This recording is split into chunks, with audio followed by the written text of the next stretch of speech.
एक गर्म शाम 7 साल का हर्ष और उसका 6 साल का छोटा भाई राजा अपने घर के पीछे बगीचे में खुशी खुशी खेल रहे थे, जबकि आसमान धीरे धीरे नारंगी रंग में बदल रहा था।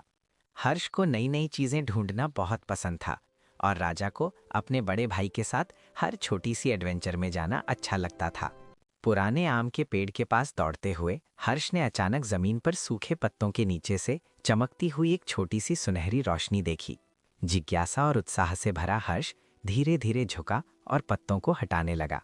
पत्तों के नीचे एक छोटी सी सुनहरी चाबी छिपी हुई थी, जो किसी जादुई खजाने की तरह हल्की हल्की चमक रही थी। जैसे ही हर्ष ने चाबी को हाथ में लिया, वो और भी ज्यादा चमकने लगी, जैसे वो उन्हें कहीं रास्ता दिखाना चाहती हो। आम के पेड़ के पीछे दोनों भाइयों को एक पतली घास वाली पगडंडी दिखाई दी, जिसे उन्होंने पहले कभी नहीं देखा था। चमकती हुई चाबी को हाथ में लेकर दोनों भाई उस रहस्यमयी रास्ते पर धीरे धीरे चलने लगे। ऊंचे ऊंचे पेड़ उस रास्ते को चारों ओर से घेर रहे थे और जैसे जैसे शाम गहराने लगी, छोटे छोटे जुगनू उनके आसपास चमकने लगे।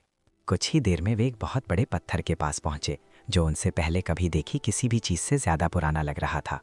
उस पत्थर के बीचों बीच एक छोटा सा लकड़ी का दरवाजा था, जिसमें एक छोटा सा ताले का छेद बना हुआ था।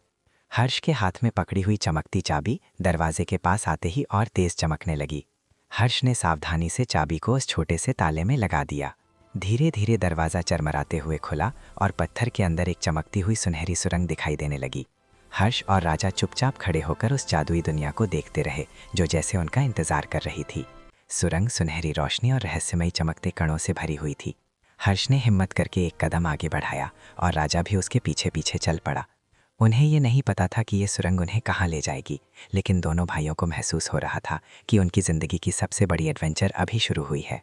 और उस चमकती सुरंग के कहीं गहराई में एक रहस्यमयी जादुई दुनिया सिर्फ उनका इंतजार कर रही थी।